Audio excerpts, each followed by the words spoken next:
Terima kasih atas kesan yang diberikan. Pada video ini, kelompok kami akan mempresentasikan mengenai rancangan aplikasi Sistem Informasi Desa Brilian sebagai tugas mata kuliah Rekayasa Perangkat Lunak.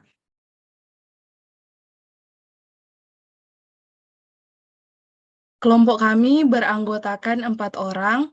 Yang pertama, saya sendiri, Holy Preisi Lepian, kemudian Aulia Haidir, Samuel Untu, dan Marcelino Wuntuan. Nah, pertama-tama, kami telah menyiapkan nama aplikasi, yaitu Berita Desa.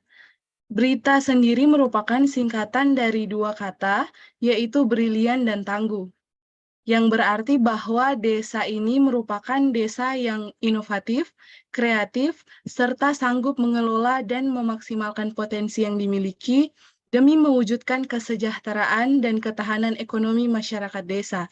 Ini juga merupakan prinsip dan harapan dari program Desa Brilian ini. Berita juga merujuk pada kata berita, yang berarti sebuah informasi tentang peristiwa terkini.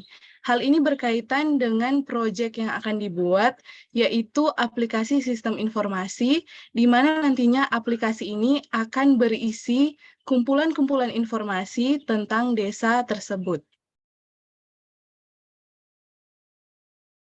Jenis aplikasi yang kita gunakan yaitu aplikasi berbasis website, yang tentunya memiliki kelebihan dan kekurangan.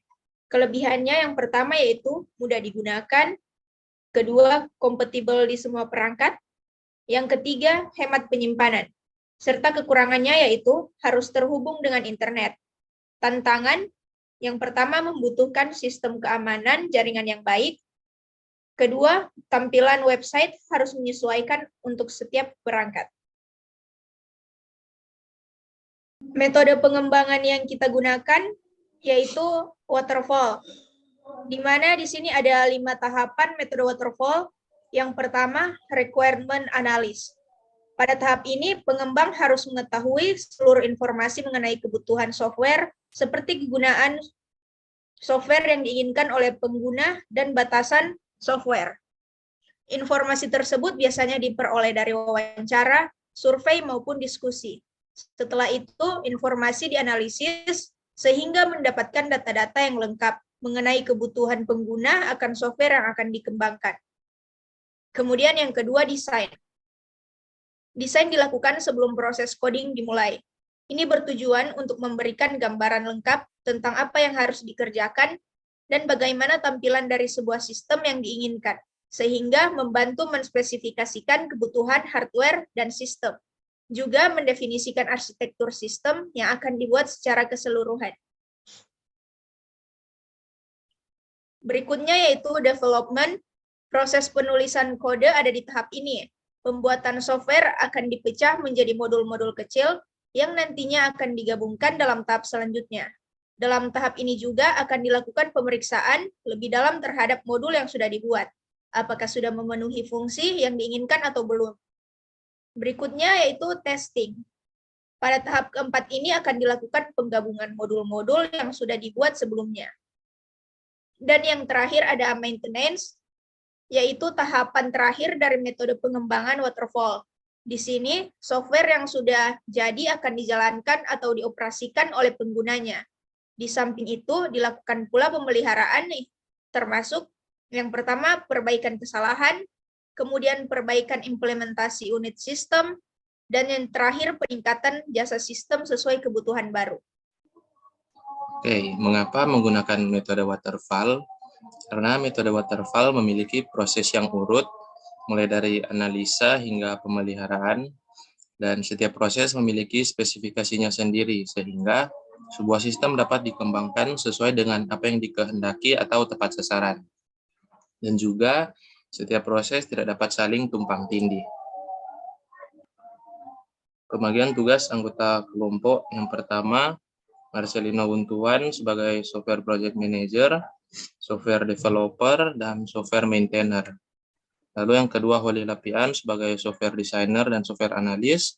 Lalu Aulia Hadir sebagai Software Designer dan Software Analis. Dan Samuel Untu sebagai software developer, software tester, dan software maintainer.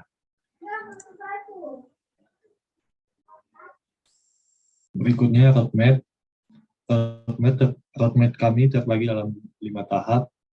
Tahap pertama melakukan analisis yang akan dikerjakan oleh Aulia Haidiat dan Holly Lapian. Estimasi waktu yang dibutuhkan yaitu 2 minggu. Tahap kedua yaitu desain yang akan dikerjakan oleh Aulia dan Holly. Estimasi waktu yang dibutuhkan adalah 3 minggu. Tahap ketiga yaitu development yang akan dikerjakan oleh Marcelino Wuntuan dan Samuel Untung.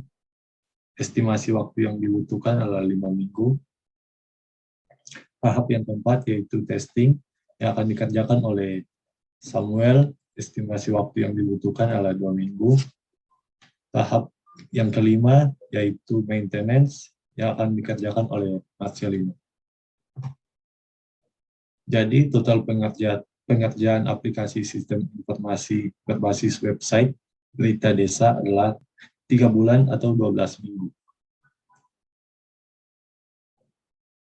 Demikian presentasi kami mengenai rancangan aplikasi Sistem Informasi Desa Brilian. Mohon maaf jika ada kesalahan dalam penyebutan kata dalam presentasi ini. Sekian dan terima kasih.